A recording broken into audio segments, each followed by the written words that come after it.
Kabajamtoota hordoftoota keenya akkam jirtu har'as immoo mata duree biraa qabannee haala ajaa'ibaa ta'een isiniif dhiyaannee jirra. Mata dureen kun keenya kuni maal jedhaa haala yookiin amaloota namoota garaagaraa irratti wal qabateedha. Fakkeenyaaf ani obboleessa kootti nan dhiyaadha yoon ta'e obboleessa koo kanatti gaafan dhiyaadhu nama kanarraa maalan baradha nama kanarraa maalan hubadha kanan jedhuun wantoota tokko tokko isinii qabadhee dhufee jira. Akkuma isin namoota faana walitti dhufeenya nama faana qabdan hiriyaa faana haa ta'u nama gurguddaa haa ta'u abbaa manaa haadha manaa haa ta'u hiriyaa jaalalleewwanii haa ta'u wantoota nama faana yeroo walitti dhuftan namoota tokko tokkorraa haala akkamiin waa argattu kan jedhu qabxiilee arfan tokko kaaseen isin faana wajjin itti fufna. Liinkii asii gadii kanarratti fayyadamuudhaan like, share, subscribe gochuu hin dagatinaa miseensa ta'aa. Subscribe akka gootaniin immoo cinaashitti kan argamtu mallattoo bilbilaa ishee mul'attu kana tuquu ni dandeessu. Maaliif yeroo viidiyoo garaagaraa haaraa gallakkifnu notifiikeeshiniin haaraan akka isiniif dhaqqabu kallattumaan bilbila harka keessanirra jiru kanarratti isiniif galaa jechuudha yaadachiistuni. Tole nama tokko yeroo itti dhiyaannu maalirraa baranna wanta jedhuun isiniif qabadhee jira. Innis maalidha yoo jettani afaan adiitiin yookiin afaan ingiliffaatiin SWOT jedhama. SWOT jechuun maal jechuudha?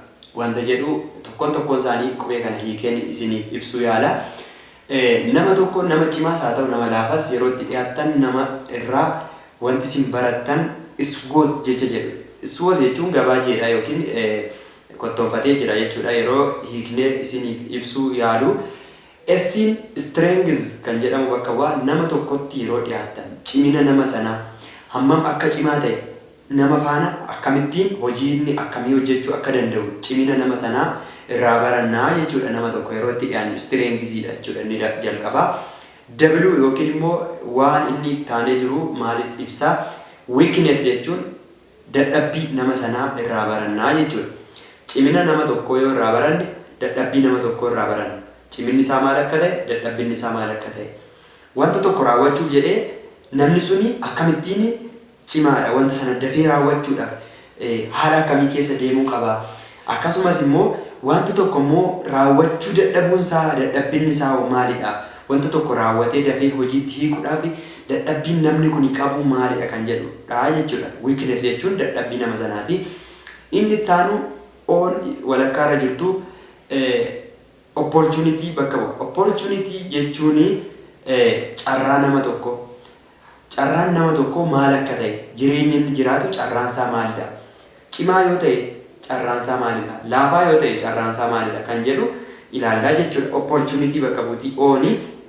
Inni dhumaa inni arfaffaan traits jedhan yookiin amala nama tokko. Traits jechuun amalli nama tokko maalidha? Amalli nama cimaa tokko maalidha? Amalli nama dadhabaa tokko maalidha? Carraan inni qabu amala isaa faana ciminni fi laafinni isaa maalidha kan jedhu ilaalla. Fakkeenyaaf yoo isinii kaase nama cimaa tokkotti gaafa dhiyaannu namni sun cimaa waan ta'eef hojii hojjechuuf cimaadha. Garuu immoo nama cimaa sanarraa immoo carraa isaa hubannaa jechuudha. Yeroo walitti firoomsinu strengthsiin namichi sanaa ciminni nama sanaa opportunity isaa ibsaa jechuudha yookiin carraa inni qabu sana. Namni tokko yoo cimaa ta'ee cimina isaa sanaan itti fayyadamee carraan inni qabu immoo maal akka ta'e carraa isaa sana barraa jechuudha. Inni kan biraa weaknessidha. Dadhabbinni nama tokko maalirraan kan ka'e? Yeroo baay'ee namoonni dadhaboodha warreen nuni jennu amalli isaan qaban amala badaa baay'ee dadhabaadha kan jennu amala badaa qabu. Kanaaf weaknessii yookiin dadhabbina nama tokkorraa trait yookiin immoo amala nama sanaa irraa baruu ni dandeenya jechuudha. Kanaaf ciminni nama tokko carraa isaa yoo ibse dadhabbinni nama tokko immoo amala isaa kan ibsu ta'a jechuudha. Akkaataa kanaan wantoota kana arfan wal faana ilaallaa jechuudha. Egaa kabajamtoota hordoftoota keenyaa qabxiileen arfan amma isiniif qabadhee dhufe afaan Ingiliffaan SWOT kan jedhamu strengths, weakness, opportunity and traits warroota kana arfan isaaniirratti ibsa muraasa isiniif kennerraa baay'ee barattaniittu jedheen abdiin qaba. Amalli keessan as keessaa isa kamidha? Cimaadha moo laafaadha? Carraan isin qabdanoo carraa bal'aa moo carraa dhiphaadha? Amalli isin qabdan amala badaa moo amala gaariidha kan jedhu comment naa gochuun dagatina. Warroonni subscribe goone miseensa ta'uudhaaf subscribe godhaa.